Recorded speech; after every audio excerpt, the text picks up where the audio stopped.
Assalamualaikum warahmatullahi wabarakatuh. Izin memperkenalkan diri, nama saya Putri Sandra Fadila dengan nomor NPM 101203554.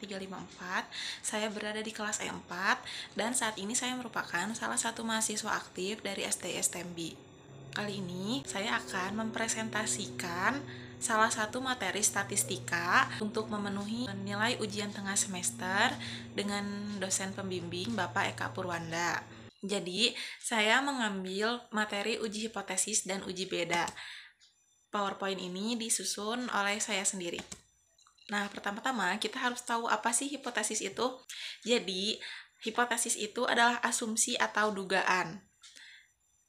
Nah, asumsi mengenai apa sih? Tentunya mengenai sesuatu yang dibuat untuk menjelaskan hal yang sering dituntut untuk melakukan pengecekan.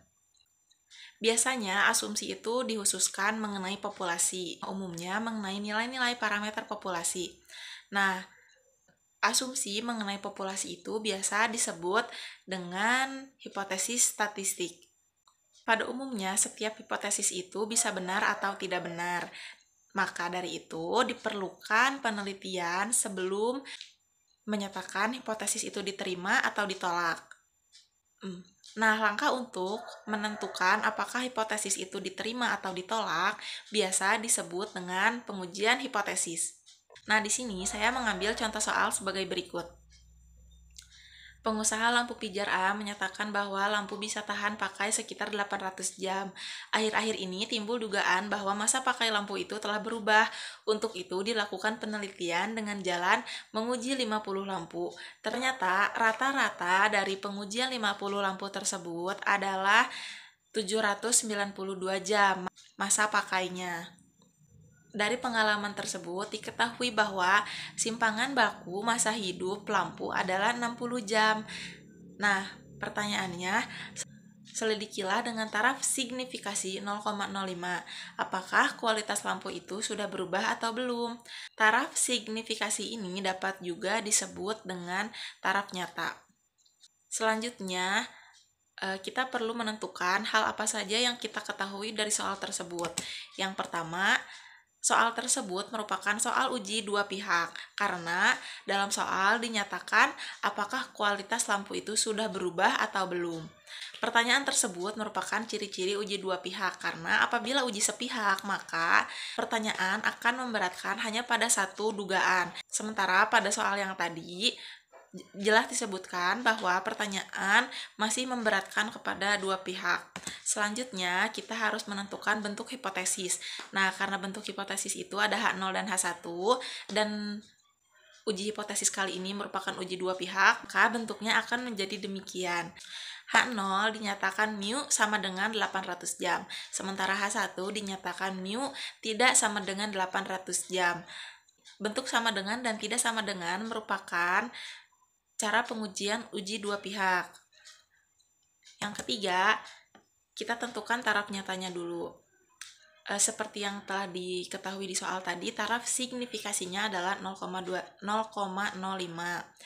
Maka dari alfa 0,05 tersebut diperoleh Z-nya adalah setengah kali 1 min alfa sama dengan 0,475. Setelah kita ketahui bahwa Z-nya itu adalah 0,475, selanjutnya kita harus cari dari tabel Z 0,475 itu nilainya berapa. Setelah diketahui, ternyata nilai dari Z 0,475 adalah 1,96. Selanjutnya kita tentukan deskripsi hasilnya. Nah, pada deskripsi hasil ini H0 diterima apabila Z hitungnya lebih besar dari min 1,96 dan lebih kecil dari 1,96 yang merupakan batas dari taraf nyata yang telah kita temukan pada tabel. Nilai yang ditentukan adalah nilai positif dan negatifnya. Selanjutnya, kita perlu menentukan nilai uji statistik. Nah, diketahui bahwa rumus dari nilai uji statistik adalah Z sama dengan X bar min mu 0 per sigma per akar N, di mana X bar ini merupakan rata-rata dari pengujian, lalu mu 0 adalah nilai H0 atau hipotesis 0, Sigma merupakan simpangan baku dan N merupakan lamanya waktu uji coba. Nah, untuk mengisi rumus pada nilai uji statistik, diketahui elemen rumus demikian bahwa X bar dari soal adalah 792, sigmanya adalah 60 atau simpangan bakunya itu 60, dan N atau waktu uji cobanya adalah 50 kali. Lalu yang ditanyakan adalah berapakah nilai Z hitung dan bagaimana kesimpulannya. Kita langsung masuk aja ke penjelasan. Jadi yang pertama dari rumus ini kita masukin dulu angka yang udah diketahuinya tadi. Dan didapat hasil min 0,94. Nah, kesimpulannya H0 atau hipotesis awal diterima karena nilai Z terhitung. H0 diterima karena nilai Z hitung terletak pada lebih dari min 1,96 dan kurang dari 1,96. Dan hal ini juga menjelaskan bahwa rata-rata 792 itu sama dengan 800. Sekian presentasi yang dapat saya sampaikan. Semoga penjelasan saya ini dapat memenuhi nilai acuan untuk mata kuliah statistika dan dapat memenuhi nilai UTS. Terima kasih atas kesempatannya. Wabillahi taufiq wal hidayah. Wassalamualaikum warahmatullahi wabarakatuh.